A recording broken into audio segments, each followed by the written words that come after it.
Colombia, hatred, stigmatization, and disinformation continue to grow in social networks and traditional media.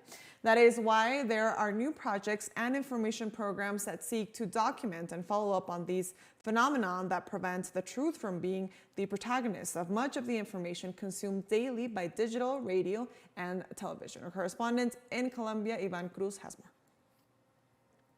Disinformation and stigmatization, changing local narratives in Colombia, is the name of the project that gave rise to the Verifico platform, a digital tool that will allow any citizen to analyze in detail digital phenomena such as the publication of false news and hate and stigmatization campaigns direct against human rights defenders, social leaders, and indigenous communities. We have identified that in addition to the material violence that translates into aggressions such as threats, forced displacements, homicides, sexual violence against human rights defenders and leaders, in addition to these aggressions, there is also the level of symbolic violence, where, for example, the phenomena of stigmatization and disinformation have been paving the way for other aggressions to be committed, or to justify and naturalize these aggressions against women defenders and leaders. Verifico will focus on departments hit by violence, such as Putumayo, Huila, Bichada, Cauca, Bolívar, and North Santander.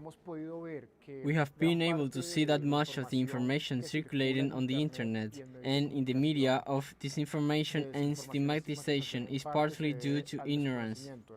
Most of the verifications we have made are against indigenous community, and the information and analysis we have shown us that there is a lack of knowledge and a way of not accepting the different positions of the ethnic communities. In Colombia, there are already other media observatories and digital platforms dedicated to denouncing and verifying the publication of false news, such as Colombia Check, that had even been supplanted.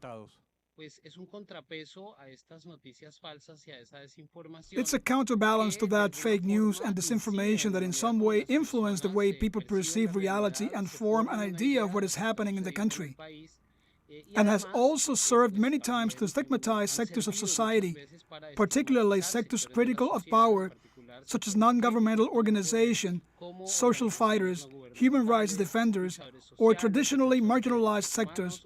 The presence of these platforms, which are becoming more and more frequent in the digital ecosystem, is very important.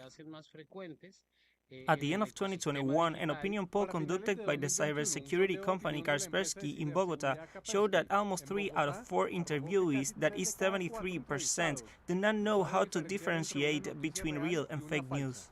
Ivan Cruz, teleSUR, Bogotá, Colombia.